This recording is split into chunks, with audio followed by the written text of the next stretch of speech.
मैं आप लोगों को 2-3 बातें बताता हूँ, बड़े ध्यान से समझिएगा। ठीक है। एक होता है मेरे भाई यहाँ पर कंसेप्ट, समझना मेरी बात को, कि एक आपको हो जाता है कि आपको किसी चीज़ का नॉलेज है, और दूसरा होता है प्रैक्टिस। ठीक है। दूसरा क्या होता है आपका? प्रैक्टिस होता है। ठीक।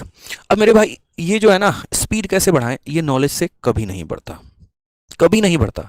और ये जो स्पीड है ना, ये डायरेक्टली प्रोपोर्शनल है पेपर में आपके अटेम्प्ट के। आपका स्पीड जितना होगा पेपर में उतना ही अटेम्प्ट करके आओगे। स्पीड कम रहेगा, पेपर में अटेम्प्ट कम हो जाएंगे।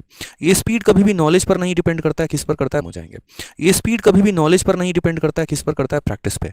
दो लोगों की कहानी बताता हूं मैं। और ज़्यादा नहीं, वो स्टोरी मैं अपनी ही शेयर करता हूँ। मैं भी था लाइब्रेरी में, और मेरे साथ का बंदा एक अरविंद भी करके था। ठीक है। मैथ्स में नॉलेज के मैटर में मुझे बहुत ज़्यादा नॉलेज थी, मैं सवालों को बहुत शॉर्ट में करना जानता था। मेरे पास बहुत बेहतरीन बेहतरीन अप्रोच थे। अरविंद के अप्रोच काफ़ी बेसिक थे। ठीक है। सवालों को करता तो था, लेकिन बेसिक अप्रोच से करता था। लेकिन फिर भी हम दोनों जब मॉक देने बैठते थे ना, तो हमेशा मुझसे 2 या 4 नंबर अरविंद के ज़्यादा ही रहते थे।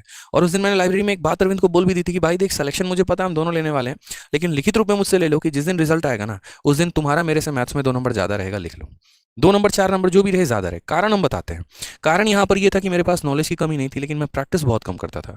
मैं मेंस के 3 मॉक लगाऊंगा ना, तो अरविंद ऐसा खतरनाक बंदा था कि वो मेंस के 5 मॉक लगाएगा। यानी उसके पास थोड़ा सा कम नॉलेज था, लेकिन उसके पास प्रैक्टिस बहुत खतरनाक थी। वो दिन भर मेरे भाई क्वेश्चन पे क्वेश्चन, क्वेश्चन पे क्वेश्चन लगाते रहेगा।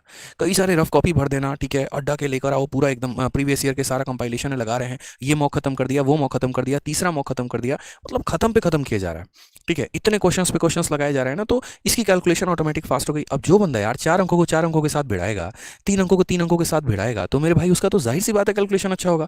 अब बच्चा चुपचाप से हाथ पकड़ के पूछेगा, सर कैलकुलेशन कैसे स्ट्रांग होगा? तुमको यार 20 तक का टेबल नहीं आता है, क्यूब नहीं आता है, स्क्वायर नहीं आता है। फिर ऐसे कितनी बार तुम यूट्यूब पर सर्च कर लो, 50 टॉपर के वीडियो देख लो, 100 लोगों के पास भटक के चले जाओ, गाइडेंस ले लो कि कैलकुलेशन कैसे बढ़ाए, कभी नहीं बढ़ने वाला। एक ही तरीका से बढ़ेगा, और वो तुम्हारा प्रैक्टिस होगा। मेरे भाई जब तक तुम 39 को 37 से मल्टीप्लाई नहीं करोगे, तो कहां से तुम्हारा स्पीड बढ़ेगा बताना? पता तो होना चाहिए ना कि मल्टीप्लाई करने पे क्या है। अब बेसिक अप्रोच लगाओगे तो जीवन भी वैसा ही होगा ना, बेसिक सा।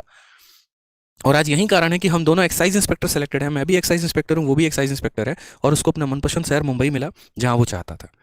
तो डिपेंड करता है भाई, समझो इस बात को लेकर। ठीक है। तो ये बहुत बड़ा फैक्टर होता है। Knowledge doesn't play the game, speed है। ठीक है। आज एक कोई टीचर और किसी स्टूडेंट को आप बिठा दीजिए, टीचर के पास बहुत अच्छा नॉलेज है, स्टूडेंट के पास थोड़ा कम नॉलेज है, लेकिन मैं फिर भी गारंटी कहता हूँ कि जितने भी यूट्यूब पे टीचर्स पढ़ा रहे हैं ना, उनसे बेहतरीन एक स्टूडेंट का स्कोर होगा जो डेली प्रैक्टिस कर रहा है, क्योंकि वो प्रैक्टिस में है।